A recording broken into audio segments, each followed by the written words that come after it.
Sou casada pelo regime da comunhão parcial de bens. Posso comprar o imóvel do meu marido que ele adquiriu antes do casamento? Caríssima, você pode comprar o imóvel, tá, do seu marido, porque é um bem que ele tinha antes do casamento, ok? É um bem particular dele, é um bem exclusivo dele, ok? Então o que acontece? Tem um pequeno detalhe aí. Em caso de divórcio, ele terá direito a 50% desse imóvel. Por quê? Porque você adquiriu na constância do casamento e de maneira onerosa. Lembrando que essa mesma regra aí da comunhão parcial de bens serve para a união estável. Ela segue esse mesmo regime de comunhão parcial de bens, ou seja, os bens adquiridos na constância do casamento se comunicam, tá? Para os dois. Então, em caso de divórcio, vai fazer aqui 50% para cada um, ok? Então, ele terá direito a 50% em caso de divórcio, porque foi adquirido aí de maneira onerosa, mesmo, né, sendo do seu marido. Mas era um bem patrimonial dele particular, ok? Termina por aí negativo. Agora você tem que ter uma pequena atenção. É por isso que se exclui aí a herança e a doação que foi na constância do casamento. Por exemplo, você, né, esposa ou companheira, a doação do seu pai, né, ou então uma herança, né, pai ou sua mãe faleceu, você tem uma cota à parte, ele não tem acesso. Por que ele não tem acesso? Porque não foi de maneira onerosa. Foi na constância do casamento, mas não foi de maneira onerosa. Ou seja, não houve uma compra, não houve um dinheiro aí. Ok? Doação e herança está fora. Mas atenção, agora vamos lá. Aqui que você tem que prestar extremamente atenção. Se esse bem, tá, que ele particular dele, que ele vendeu para você, tá? Para você, na constância do casamento, ele vendeu para você. Se ele pegar esse dinheiro e comprar um imóvel no mesmo valor, tá? No mesmo valor, você não terá direito. Como é que é? Você não terá direito. Porque houve aí uma subrogação real. Ou seja, subrogação é uma substituição. Esse bem particular dele, tá? Ele vendeu, no caso, para você e comprou na constância do casamento. Foi com o teu dinheiro. Só que é o seguinte, ele vai escriturar esse imóvel novo, ele vai escriturar esse imóvel novo e na escritura vai estar lá, tá, uma cláusula lá de subrogação real, que você está ciente que esse dinheiro é oriundo de um patrimônio particular dele, anterior ao casamento. Vai estar na escritura, tá, de compra e venda desse imóvel. Ok? Então tem que ficar bem claro aí. É o caso clássico da esposa aí, né? Ou então da companheira na união estável, tá convivendo ali e tal. Aí vem o falecimento. Não, abre o inventário. Inventário.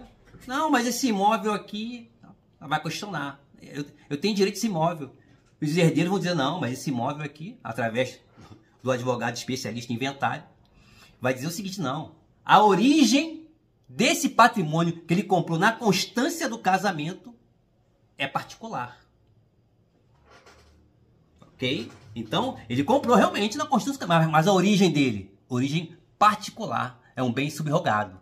Tá? Isso tem previsão legal aí no artigo 1659, inciso 2 do Código Civil. É bem claro esse artigo 1659, inciso 2 do Código Civil. É um bem subrogado. Então não se comunica. Não se comunica um bem subrogado. Um bem subrogado, um bem substituído. Então, quando tem um divórcio, você tem que ter a pergunta que se faz é o seguinte, qual é a origem do bem? Quando se tem aí um inventário, né? Inventário, quando tem aí, quando a viúva é inventariante, né? E os herdeiros aí, de repente, uma madrasta, não, mas esse bem aí, olha, foi uma herança que meu pai teve, esse apartamento, essa casa, essa fazenda, ele vendeu e na constância do casamento ele comprou com você, estava casado contigo aí, estava morando contigo aí, mas você não tem direito, porque é um bem subrogado. Isso você tem que ter atenção.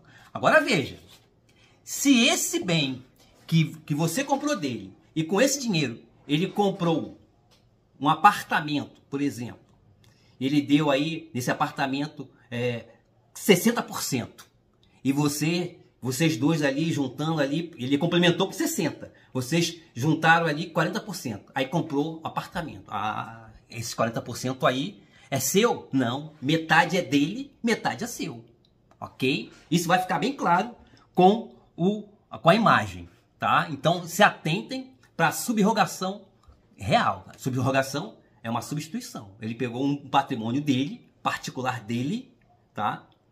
E comprou na constância do casamento. Isso tem que atentar tanto para o divórcio quanto para o inventário, tá? A origem.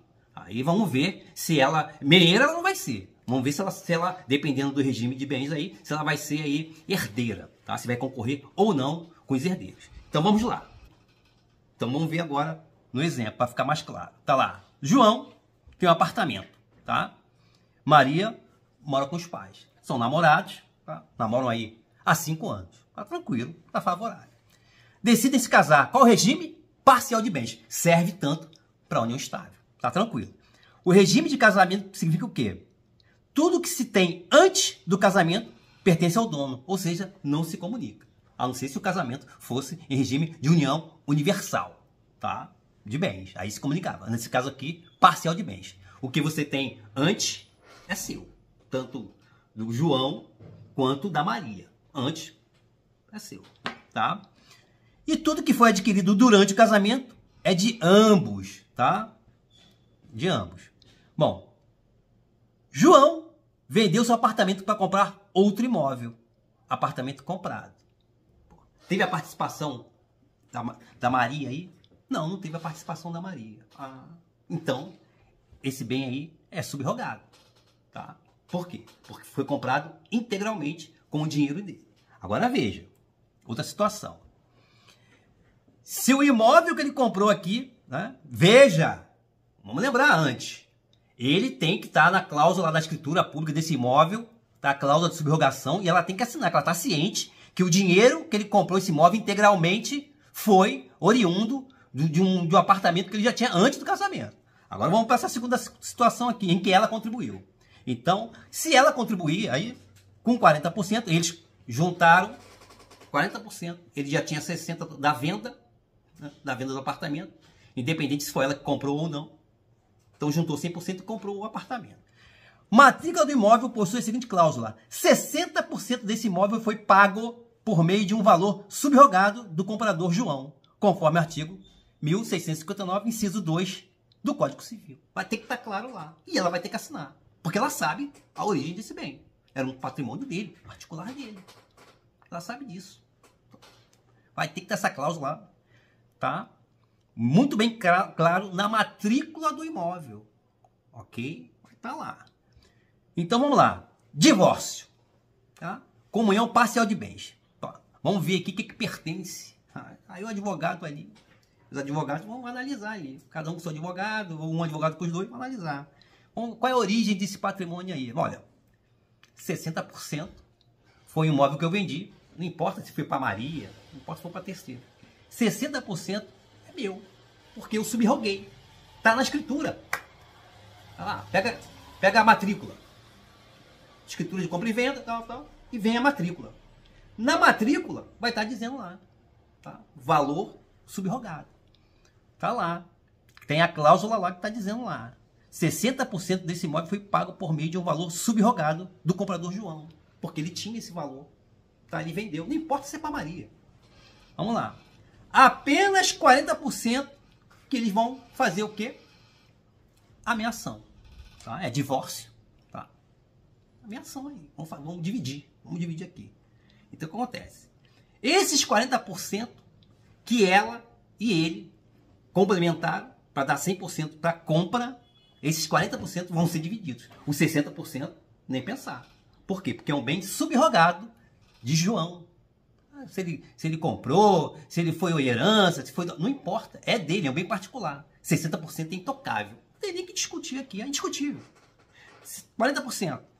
Discutir aí, nós juntamos ali na consciência do casamento. Beleza. Então, o que acontece? Nesse caso aí, João vai ficar com 60%, que já era dele. Tá tranquilo, tá favorável. E mais 20%. Porque o que complementou a compra do apartamento para dar 100% foi 40%. 20% de João e 20% da Maria. Então, essa pergunta aí não é tão simples assim. Tá? É uma pergunta muito complexa. Espero que você tenha entendido.